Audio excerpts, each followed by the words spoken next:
HRJDO news ते ताज़ा तरीन अपडेट्स ऐं ख़बरनि जो सिलसिलो हलंदड़ आहे। हींअर रुख़ कयूं था नवाबशाह में, जिते असांजे रिपोर्टर यूसुफ रिंद मुताबिक़ नवाबशाह जी शहीद बेनज़ीर भुट्टो जनरल यूनिवर्सिटी में नए साल 2020 लाइ मुख़्तलिफ़ शोबनि में BBA information technology, English, chemistry, education, media and communication studies, economics, statistics, Sindhi ऐं जेनेटिक्स एंड मालिक्यूलर बायोलॉजी शोबे में दाख़िलनि लाइ मेन लांडी campus, Naushahro Feroze campus, Sanghar campus में हिकु ई वक़्तु एंट्री टेस्ट वरितो वियो, जंहिंमें 1800 खां वधीक मेल तोड़े फीमेल उमेदवारनि पंहिंजी क़िस्मत आज़माई। इन मौक़े ते शहीद बेनज़ीर भुट्टो यूनिवर्सिटी जे vice chancellor professor doctor Tayyaba Zarif media सां ॻाल्हाईंदे चयो त असांजी यूनिवर्सिटी में शागिर्दनि ऐं शागिर्दनि खे सुठो ऐं सेहतमंद माहौल फ़राहम कयो वञे थो ऐं असांजी कोशिश आहे बहितरीन माहौल सां गॾोगॾु मुस्तक़बिल जे मां ॿारनि खे मयारी तइलीम ॾेई पाकिस्तान जे मुस्तक़बिल जो ज़ामिन बणायूं। जॾहिं त इन मौक़े ते deputy director public relations SDBU Kashif नूरानी ॿुधायो त असांजी यूनिवर्सिटी में निसाबी सरगर्मियुनि सां गॾोगॾु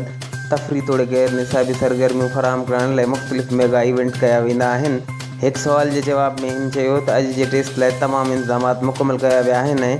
अॼु शहीद बेनज़ीर भुट्टो यूनिवर्सिटी जी मेन लांडी कैंप्स में 1675 उमेदवारनि फार्म भरिया आहिनि, जॾहिं त उन्हनि मां 1600 शागिर्द हाज़िर थिया ऐं 75 उमेदवार गैर हाज़िर आहिनि। Ali Jafri Solangi, HRJDO news, Hyderabad.